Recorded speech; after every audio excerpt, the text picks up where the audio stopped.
I just finished the preliminary walk around. Took plenty of pictures. We'll just kind of point out what I consider red flags. I know when I first came out, it's already level now, but the hood was kind of propped up uneven, and typically that's from the springs, so I'll be checking those as well. But as of right now, I kind of pushed everything down so that way it stays in place, so that way I can take a better look at the body lines. Looks pretty consistent here from the hood to the right fender. You can see the paint's checkering. So I mean, we already know it's getting the paint job, so I won't even talk about the paint too much. And then we know about the chips. I think I'm more concerned about rust now. The see chrome, all of it's gonna need attention, so rechroming will be part of the restoration process. We got a little bit more blistering right there, but let's get some readings. That's 15 thousandths of an inch, 14 and a half, 11, and 15. So just checking for any signs of rework or Bondo. That's when we get that 19.7 reading. So we're not getting that. Again, some more cracking and then some paint blistering there. I'll be checking the underside as well. The bright work, or what used to be the bright work, all intact. I don't see any damage there. Panels are still good. Ring's in good shape there. Don't see any dents. Just the chrome chipping there. Okay. Fender. All right. Come on. Okay, so it's 19.7. So looks like we've got some Bondo here on the left fender, and we're getting several readings. So we know that the fender's been worked. As far as the extent, we wouldn't know that 19.7 again, unless you were to sand it down to bare metal, and then we can determine the extent of the damage. All right, hood. This side, the gaps look decent. Here at the windshield, I should have pointed it out when I was on the other side, but there's a little hairline crack. If I remember, when I circle around, I'll point that out. And then there's some delamination right here as well. So this kind of proves the age of the vehicle. The top stained, and don't see any tears, but you can see where it's just signs of degradation. Here, I'll have to check to see how that seals. See if the window's all the way up. All right, and then it's just coming apart there at the stitching. Again, bright work or chrome's gonna need the attention as well. Gaps look decent. Let's get some door readings. 19.7, 17, 13, 14, 19.7. So we have some Bondo here in this area as well. Fender, aftermarket wheels of Vogue tires. Glass, looks like it's in good shape. Don't see any scratches or delamination here. This looks pretty good. Then again, the windows is kind of dirty, so I may not be able to see it. All right, so quarter panel. 21, 19, 17, 13, 21, 17, 17. Okay, 19.7, 18, 19. So just a small area here that looks like it's been worked with some Bondo. All right, let's get a little side view here. All right, back window looks good. Trunk gaps look decent. Yeah, a little tight here on the right side. Chrome work here. Don't see any obvious signs of any dents. Just gonna need that chroming. Lenses are pretty good shape there. A little blistering there. And let's get some readings real quick here. 14, 13.5, and 14. Okay, good readings there. Right side, lenses are cracked there. Those will need to get replaced. And it looks like a dent here in some of the bright work, and then looks like a slight dent there on the rear bumper. Another side view. All right, let's get these readings. 19, 15, 17, okay, 19.7, so maybe a little bit of Bondo here. 12, 17, 19.7. Okay, and some possible Bondo down there as well. Okay, stitching coming apart here at the roof line and here at the back window. nice chip. And then I got a picture of this just to kind of show you that there is pitting, and that will need to get re-chromed as well. Let's get some door readings. 18, 15, 14, 13. Okay, not bad. Left fender, 16.5, 17, 19.7. Let's get another reading. Try that again. Maybe a little bit of bondo there in that area. 12, 21. Okay, and circling back, here's the hairline crack. Just running from here to here, and then we got the delamination as well. And here's a view of the dash. All right, moving on. One final view. I've had the engine running for probably about 3 minutes now. So one of the first things I like to check for is when it's running is looking at the tailpipes. Right now I can see moisture. Hopefully it's just condensation and not coolant or anything like that. So I'll come back and address this after it's been running for a while, or maybe even after the road test. But you can see where it's dropping there. And I don't know if the camera will pick it, but I see a little puff of steam or smoke every once in a while. All right, moving on. Okay, as far as the gauges here, we'll see if that temperature gauge works, if it moves at all, and the fuel gauge. There's a trick to starting the car. Tony, the cousin, we had to flip the switch over to the left with ignition on, or switch to the left, and then you can turn the ignition, and then it'll fire. So that's a little trick that you need to know about. Okay, looking at the engine bay area, I did notice there is the metal rot right here because it started off with the blistering there, so I captured that. Yeah, it's gonna need some metal repair there.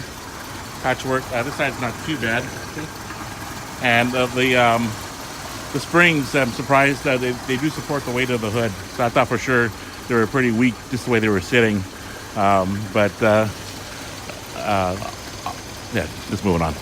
Okay, engine bay area, firewall looks pretty good. We can see where the lines for the AC are disconnected. So receiver, dryer, blower, and then we can see some wiring as well. There's a lot of patchwork, where the wiring has been cut, and then I've seen wires exposed as well. Transmission fluid, it was nice and pink. That looked pretty good. I see a bit of a wobble coming from the water pump pulley. Let's see if that comes out on the camera. So that can be an indication that the water pump may eventually go out, but I don't hear the bearings at all. But there's definitely a wobble there. Valves are all dried. I didn't see any leaks coming from the side tank of the radiator. I also, let's see if I can still, let me feel here. I like to check to see if there's any bubbling.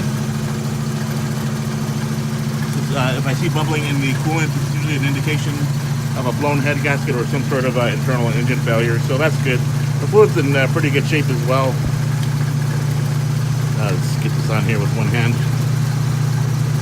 Okay, that's on there, good. Okay, positive post, missing the bolt to keep it properly secured, and then it comes with a block of wood as well. All right, again, just the wiring you can see here, all exposed. It's missing the nut here for the air cleaner. Tray looks pretty good. That hurt. And side tank looks like it's in good shape here. Taking a look at the pulleys here. Looks pretty good. All right, I checked the power steering fluid. I'm pretty sure I saw some fluid there. And moving on here. Again, you can see the wiring here where it's all exposed. It's kind of a mess. Brake fluid level was decent. It was a rear tank that was a little low, and then when I popped this off, the whole clip came off. Here's a quick view of the back end here. All right, and I got you the tag as well. And then let me rev it a couple times. Top end sounds pretty good. Same with the bottom end. Didn't hear any.